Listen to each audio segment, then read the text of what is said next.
I've been blessed so much that I can't wait to face a difficulty, because I discovered that we need to reconnect to understand God's principle of faith. Believing beyond the test. This has to do with what I call the process of living God's vision for your life. Every person in this room, you and I, we were all created to fulfill a purpose. We know that. Nothing on earth was created just for beauty. Every human being was born to fulfill an assignment, and that assignment is from your purpose. But here, the third statement is very important, and that is this: every vision will be tested for authenticity.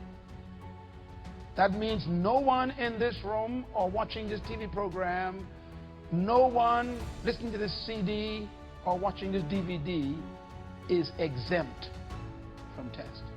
Being born qualifies you for test. The safest way to stay away from major tests is to decide not to fulfill your vision. Did you get that? In other words, decide not to be yourself, and you won't have too much trouble in life. Of course, you'll end up being nothing. But the minute you discover and decide to pursue your assignment, you just qualify for test. Please get used to that idea. Stop believing that testing is a sign that you are out of God's will. Testing is a sign that you are in it. The devil don't stop no one who ain't going nowhere. So your vision, assignment, must be tested for what? It's a big word, eh? Authenticity. It means God has designed life in such a way that life will test to see if what you claim God told you to do is authentic. So if you don't want to be tested greatly, do little things or do nothing. By the way, if you aim at nothing, you never miss. Everybody say tests are normal. Say it again, tests are normal. You know what tests does?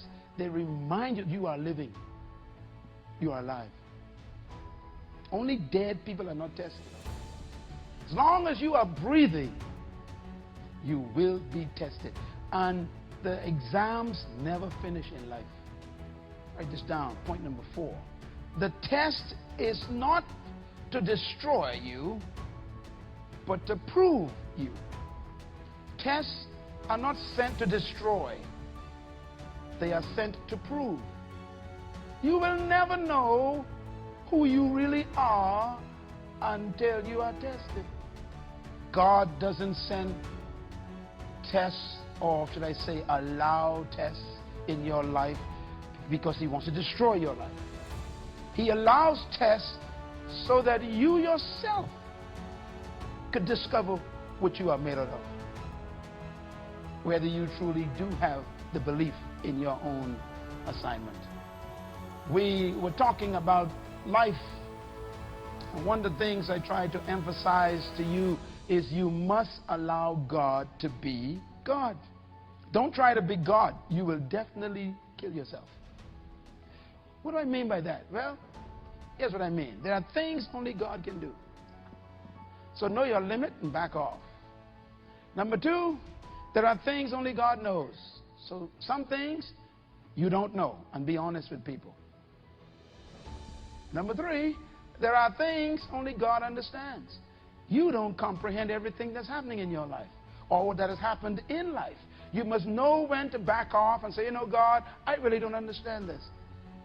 Surrender your lack of understanding to God's omnipotence. Number 3, there are things only God can explain. You should not try to explain everything to people in life, because there's some things you cannot explain. Like, why you bow-legged? Well, that's not a good example, I guess. You know, don't try to be God. Relax. Keep your blood pressure down. Here's the key. You have to know your limit. And you'll have a good life. If you try to make the sun rise in the west, I mean, you make it a project. You can't change that. There are some things that you are limited in. You know what the Bible says? With God, all things are possible. So you got to leave what's not possible up to God. It's going to be a good session. Listen to me carefully. So what do you do? And I'm about to show you what God spoke to me about this morning. Man, that was a beautiful statement. When the Lord speaks, you can't comprehend it. It's so beautiful. Write this down. The most important power you possess is your faith. See, when you don't know anything, all you get is faith left. When you don't understand something, son, you got to believe.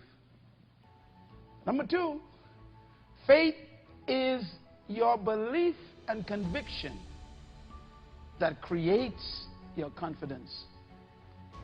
If you lack confidence, that's because you lack faith. If you possess faith, it produces confidence every morning. You walk into the world with confidence. No matter how the environment looks, you walk into the world with this spirit of conviction that I'm still going to win. It gives you confidence. Number four, your faith is manifested by the tests it encounters. I repeat, your faith is manifested by what? I can't hear you.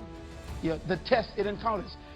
In other words, if you have faith, only tests can prove it exists. So we will never know whether you have faith unless you face a test. And that's why you're going through what you're going through right now in your life. That experience didn't come to destroy you. It came to test to see if there's faith under all of that